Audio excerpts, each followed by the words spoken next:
यहाँ से अपन question number 8 तक कर चुके हैं। प्रश्नावली 5.3 के ये प्रश्नावली 5.3 चल रही थी अपनी, इसका क्वेश्चन नंबर 8 तक हो गया था अपने। अब आज 9 की बात करेंगे, 9 और 10 ही पढ़ेंगे आज से, फिर अगली प्रश्नावली अपन कल पढ़ेंगे, ठीक है। उसके बारे में थोड़ा सा डिटेल बता दूँगा आज ही।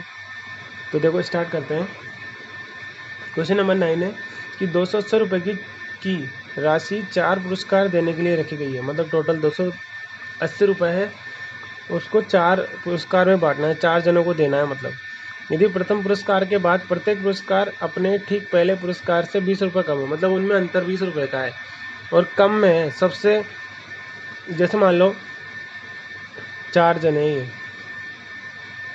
इसको सबसे ज़्यादा मिलेंगे, फिर इसको जितने भी मिलेंगे उससे 20 रुपये कम इसको मिलेंगे, फिर उससे 20 रुपये कम इसको मिलेंगे और इस वाले से 20 रुपये कम इसको मिलेंगे। इस तरीके से अंतर घटता जाएगा। मतलब अंतर कितने का चलना है, माइनस के 20 का अंतर चलेगा।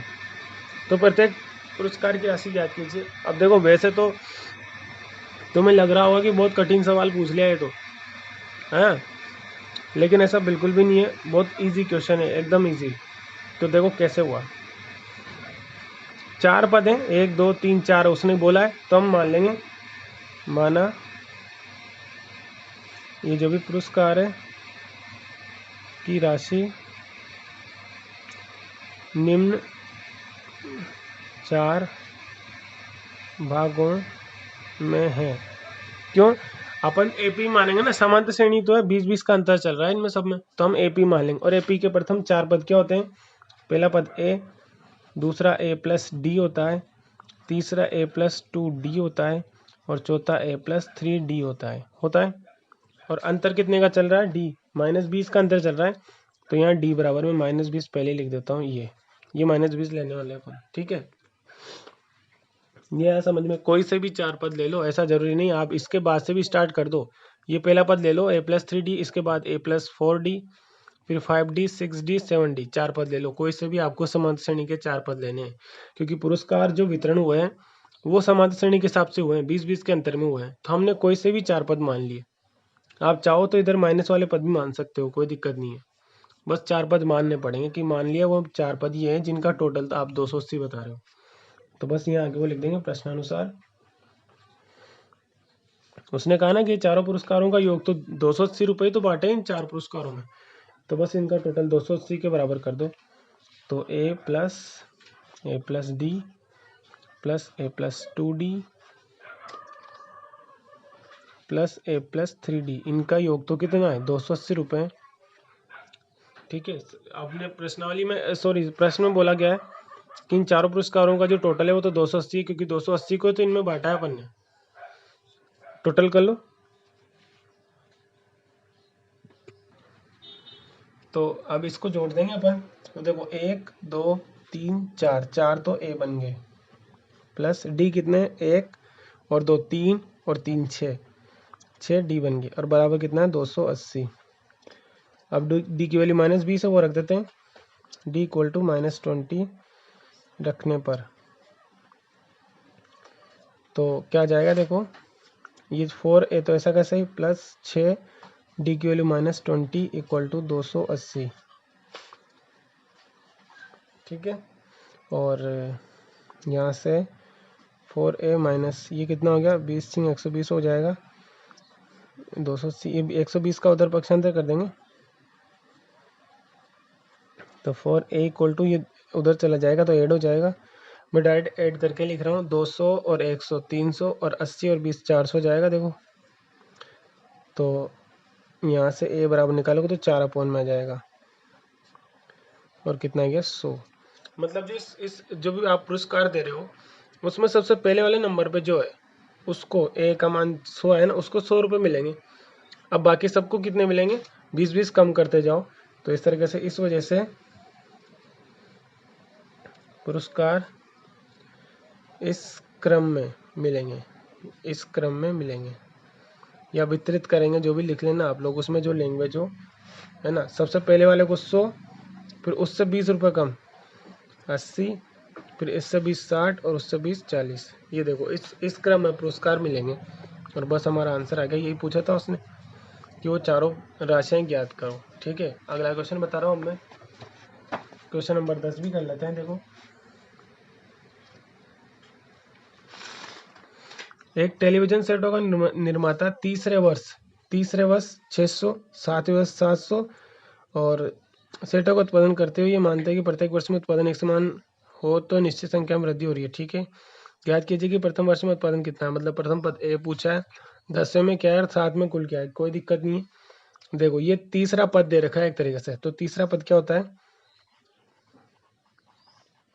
प्रश्न अनुसार, तीसरा पद दे रखा है सवाल के अंदर, तीसरा पद क्या होता है a + 2d, उसका मान कितना है 600।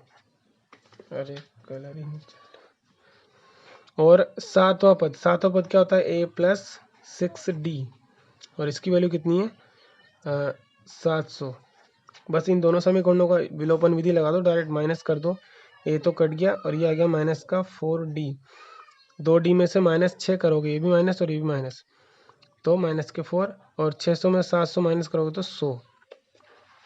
इसके बाद दोनों ए माइनस का 100 कट गया, डी बराबर कितना आ गया 100/4, कितना आ गया 25। डी की वैल्यू कितनी आएगी 25, वो 25 आप यहाँ रख दो समीकरण 1 में, तो डी = 25 1 में रखने पर अपन को ए और डी मिल जाएंगे, तो हम 7-10 वर्ष में उत्पादन भी बता देंगे और टोटल भी बता देंगे ना। तो ए और डी चाहिए होता है समांतर श्रेणी में, अननोन वही होता है, ए मिल गया डी मिल गया, अब ए और पता कर रहे हैं, इसमें डी की वैल्यू रखे, तो a + 2d = 600, ये पहली समीकरण में रख दिया मैंने। तो देखो क्या हो जाएगा, a + ये 50 हो गया बराबर 600, तो a बराबर कितना हो गया 600 - 50 कर दोगे तो 550 आ जाएंगे।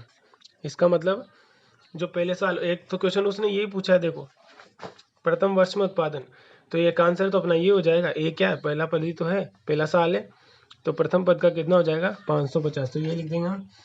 इसलिए प्रथम वर्ष में उत्पादन बराबर कितना हो जाएगा 550। अब एक और सेकंड क्वेश्चन और पूछा उसने कि 10वें वर्ष में, ये चीज़ अलग है, नंबर की बात कर रहा है, 10वें वर्ष में मतलब 10वां पद पूछा हमसे, तो 10वें वर्ष में उत्पादन वो कितना हो जाएगा a + 9d, 10वां पद a + 1 कम d होता है, तो इस वजह से a का मान रख दो ना यार, अब यहाँ 550 + 9 × 25 कर लो इसको सोल्व, 550 + 25 नंबर 250 से 25 कम कितना हो गया 225, इन दोनों को ऐड कर देंगे तो ये कितना हो गया 500 और 200 775, ये आंसर हो गया। ये 10वें में हो गया। और अगर आपसे ये पूछा है जैसे कि 7 वर्षों में कुल उत्पादन, 7 वर्षों में, ये देखो ये चीज़ अलग है, 7 वर्षों में कुल उत्पादन जोड़ने की बात कर रहा है वो, क्या बोला आपसे S7 पूछ रहा है, मतलब 7 वर्षों का टोटल पूछा है उसने। ठीक है, तो ये चीज ऐसे नहीं पूछा कि 7वें वर्ष में उत्पादन कितना है, 7 वर्षों का टोटल मतलब S7 पूछा है, A7 नहीं पूछा है यहाँ पे, ये A7 नहीं पूछा है। ठीक है, तो S7 का सूत्र लगा दो, एस का फॉर्मूला लगा दो, एस क्या कहता है, S7 क्या कहता है कि यहाँ 7/2 लिखो, फिर आता है 2a, कितना है 550, फिर इंटू n-1 मतलब 7 - 1 इंटू डी कितना है 25, ये फॉर्मूला लगा दिया 7/2, 550 का डबल कितना हो गया 1100,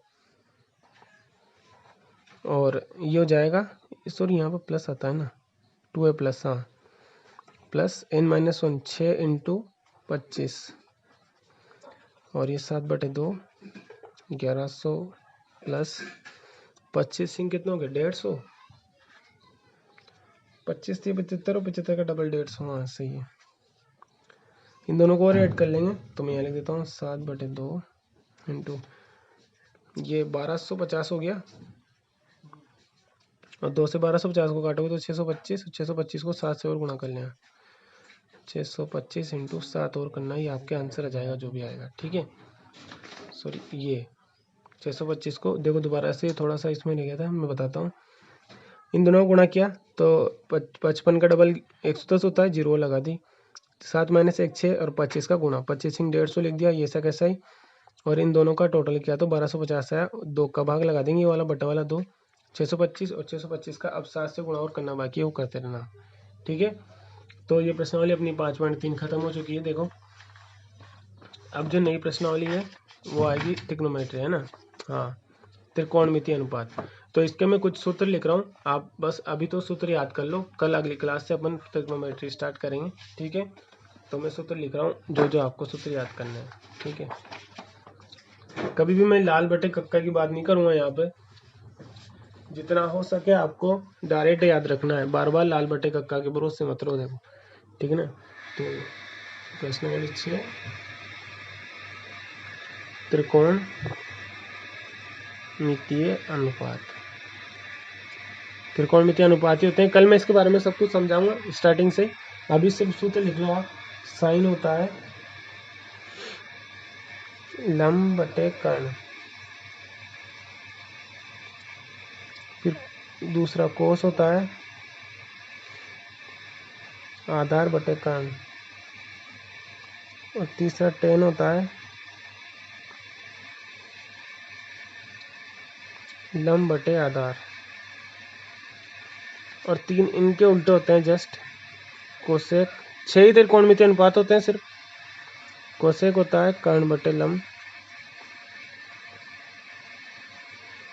सेक होता है कर्ण बटे आधार, और कोट होता है आधार बटे लंब। अब बहुत से लोग इनको कैसे याद रखते हैं, तो वो ऐसे याद रखते हैं लाल बटे कक्का के नाम से, और यहाँ SCT लिख देते हैं। वो इसका कलर अलग लिख देता हूँ मैं, ये SCOT। साइन लंब बटे कर्ण, देखो ये लिखा अपने लंब बटे कर्ण, कोस आधार बटे कर्ण, आधार बटे A for Aadhaar, K for Karna, है ना, और टेन लंब बटे आधार, लंब बटे आधार ये रहा। ठीक है, तो इस तरीके से ये 6 के 6 सूत्र आपको याद कर लेने, और कल अगली क्लास में पढ़ेंगे बाकी।